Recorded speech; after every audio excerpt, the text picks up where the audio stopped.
Part 1. You will hear part of a telephone conversation between a job seeker and a recruitment agent. First, you have some time to look at questions 1 to 6.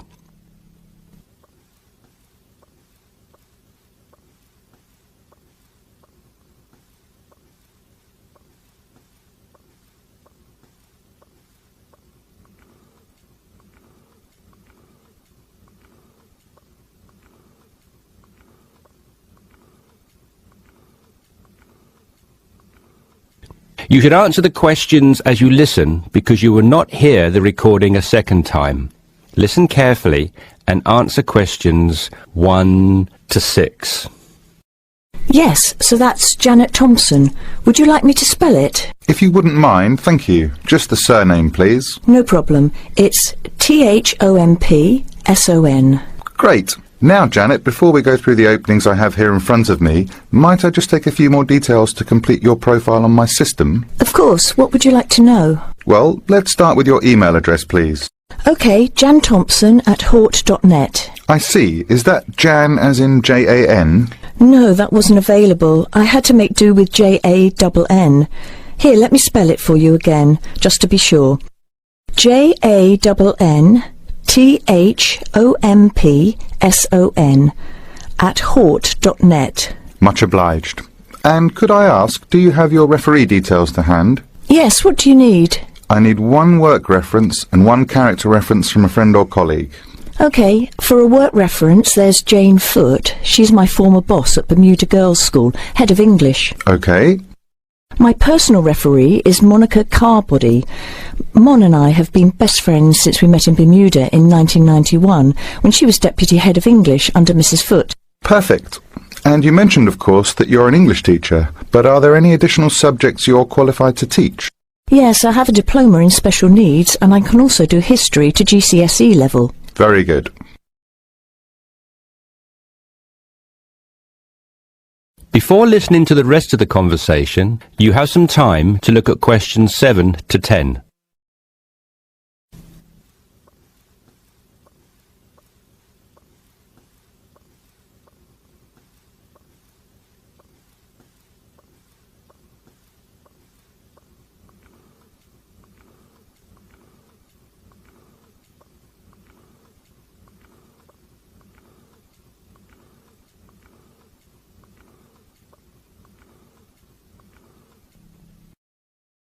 Now listen and answer questions 7 to 10. Do you think I stand a good chance of finding something? Oh, better than good. In fact, we have some positions we can offer you today. You see, it's not so difficult to find a temporary role. Tell you the truth, there are plenty of them around, but getting a permanent position will prove a little more trying, though. Would you be prepared to take up a position short-term? Of course, anything that pays. Excellent. Well, there are 3 positions that I can offer you right now. The first is a teacher of English in LaSalle School. I'm sure you know it, right in the city centre. Yes, near where I live, actually. Even better.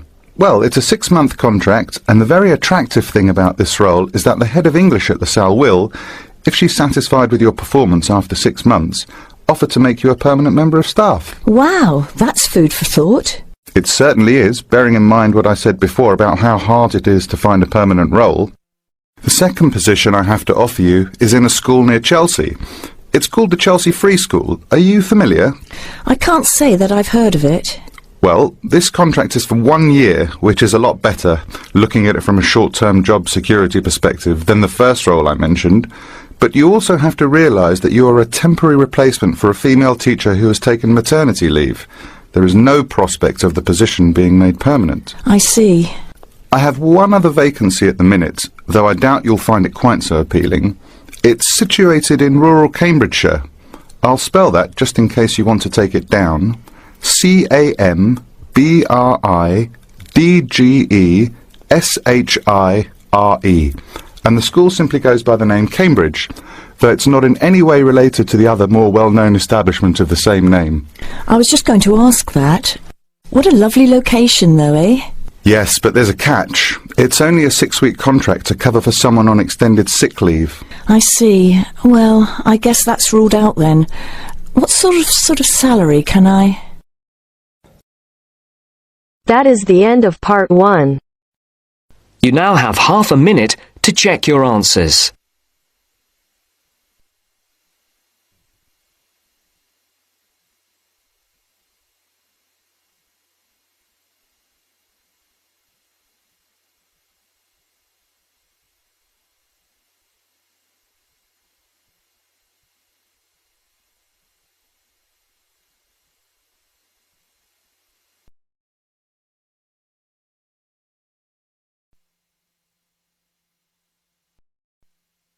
Now turns to part 2. Part 2. Listen to the guided tour commentary and answer questions 11 to 20. You now have some time to read questions 11 to 20 first.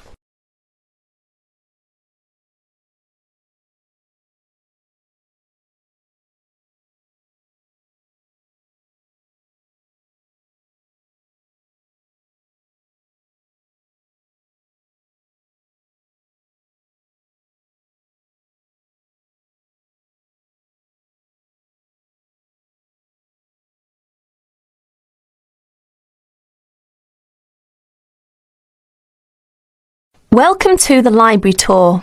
We'll begin our tour of this level of the library here at the entrance. Then we'll go in a clockwise direction. So, first of all, over here on the left, next to the entrance, is a touchscreen information service. These computers can be used at any time to get general information about the library and how it works. In front of the touchscreen information service are the catalogues. As you can see, it's a computerized catalogue system and it's very easy to use. The catalogues are linked up to the other libraries at the university, so make sure you check which library a book is in when you are trying to locate a particular item. Next, along here on the left, we have the circulation desk for borrowing and returning books. The returns area, the place for returned books and other items, is at the end of the circulation desk, near closed reserve. Closed reserve, as most of you probably know, is a collection of books that are in high demand, so they are on restricted circulation. If a book is on closed reserve, you can only borrow it to use within the library for 3 hours at a time. Over there in the corner are the shelves for newspapers. The library has an extensive collection of local and international English language newspapers. They are kept on those shelves for 1 month and then stored elsewhere. As we continue on our tour, around to the right, this large central section is the reference section. Reference texts cannot be borrowed for use outside the library. They must be used within the library. All these shelves in the centre of this level are the reference section. Now, the stairs here on the left lead to level 2 only. On level 2 are most of the law books. To go up to the other levels of the library, you have to use a lift. Beside the stairs are the restrooms for this floor. Now, as we walk around this corner to the right, this large room on the left is the Audio-Visual Resource Centre. You can come here if you wish to listen to a tape or watch one of the library's videos. Next to the Audio-Visual Resource Centre is the photocopying room. There are 15 copiers for student use, and we've recently added a colour copier. The system for copying uses cards, not coins. You can buy a photocopy card from the technician in charge of the photocopying room or from the information desk if he isn't here at the time. On our right, these work tables are for student use, especially for small groups to work together, or you and your colleagues can use the conference room, which is that small room there next to the lockers. You can work on group projects in the conference room without disturbing anyone, and there's a conference room on each level of the library. The round desk in front of the lockers is the information desk. If you need help using the catalogues or you need to organise a loan from another library, the information desk is the place to come. And finally, here, beside the exit doors, these 2 shelves contain current magazines and journals. Like the newspapers, they are kept here for a time and then stored elsewhere. OK, that's the end of the tour of this level of the library. I'll leave you to look around yourselves now, and if you need any further help, please ask at the information desk. That is the end of part 2. You now have half a minute to check your answers.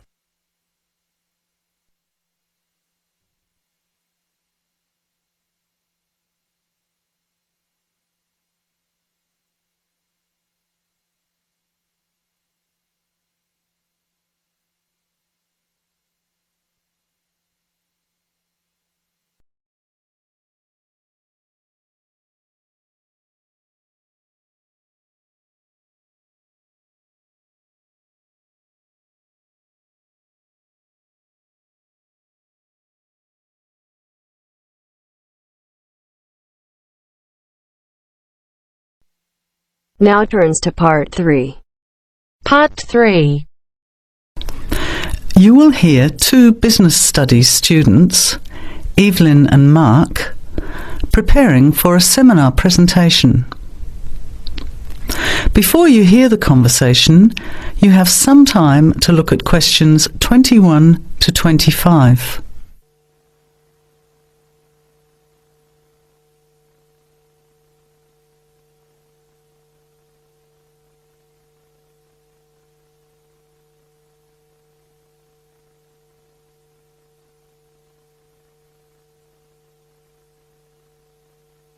Well, I think the marketing of food would be a good topic. I read a very interesting article the other day about the Canadian food market. I suppose everybody's interested in food, even if it's trying not to eat. Why Canada? I know that's where you come from, but isn't it just all North America, really? No, that's why I thought this article was interesting. Although lots of US companies are well established in Canada, and vice versa, there are still subtle differences between the two markets. It says here, the Canadian market is definitely not a northern clone of the US. I like that. And it says that if you understand these differences, it can have a big impact on successful food marketing. So I know that Canada has a big French-speaking population in Quebec. Is this what they're referring to? Not only French and English speakers, there are many different ethnic groups in Canada. It's really quite multicultural. For example, Toronto has large Asian and Italian populations, and Vancouver's got a large Asian population too. And because Canada's population is small, these groups make quite an impact, introducing new styles of cooking. So you can see lots of unfamiliar vegetables and things in the markets, and new restaurants are opening every day. It's great if you love trying out new foods, as many people do. Which kinds of food are becoming popular? Well, some Asian food, I'd say, has been popular for quite a while, like Chinese. But now, Southeast Asian restaurants are becoming very fashionable. Then there's Mediterranean, of course, such as Greek, Italian, and so on. But Caribbean and Mexican food is really taking off among young people these days. So are the supermarkets starting to stock the ingredients that are needed to prepare these foods at home? You know, all those unusual condiments and sauces. Yes, that's right. It's quite interesting going to the supermarket, isn't it? And noticing how they're introducing sections for foods of different nationalities. You can buy quite exotic products locally these days. The article mentioned that 80% of the Canadian retail market is controlled by 8 major national supermarket chains, so that when they introduce changes, they can happen quite rapidly. OK. Well, how are we going to organise this seminar then? I made some notes on the trends in the Canadian market, about changing tastes, and also patterns for where food is consumed. I thought maybe we could summarize it into a chart or table, and maybe use the overhead projector to present it. Good idea. Maybe I could have a look for similar trends and tastes in Australia and the UK for comparison. Let's have a look at what you found. Before the conversation continues, You have some time to look at questions 26 to 30.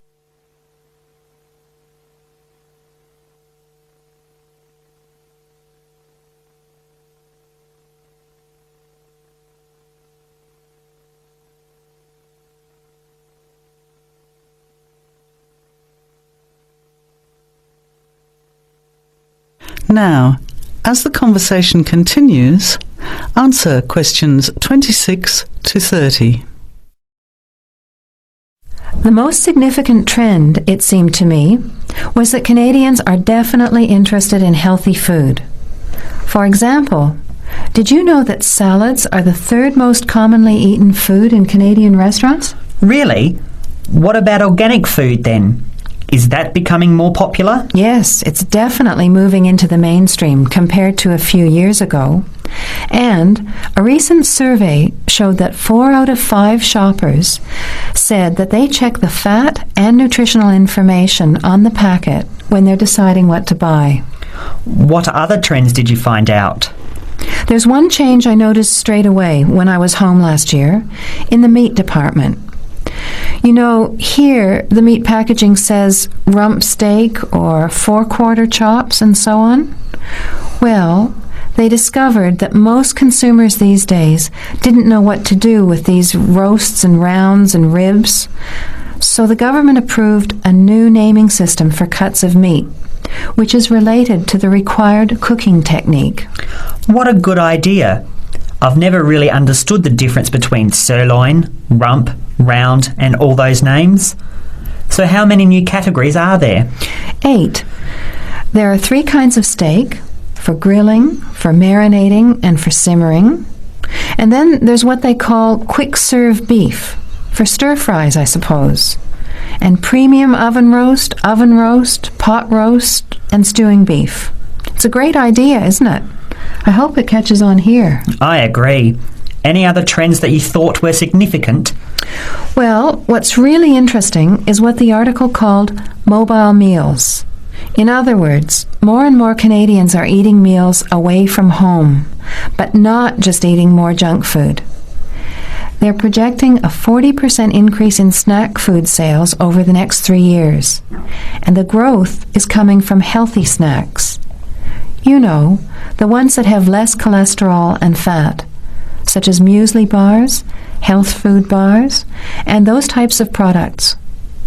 Apparently, in the food marketing jargon, they're called nutritious portable foods, which means healthy snacks.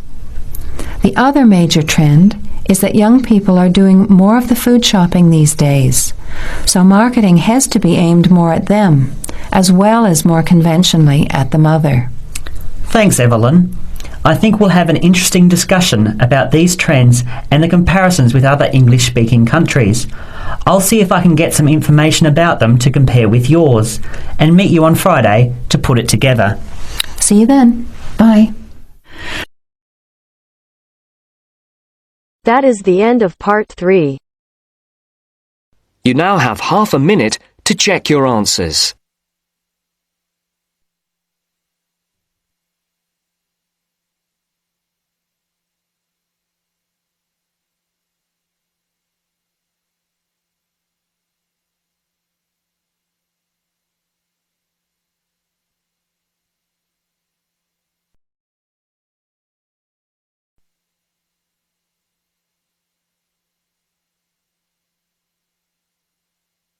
Now turns to part 4. Part 4. You will hear a postgraduate psychology student talking to other students about a job satisfaction study he has investigated. Before you listen, you have some time to look at questions 31 to 40.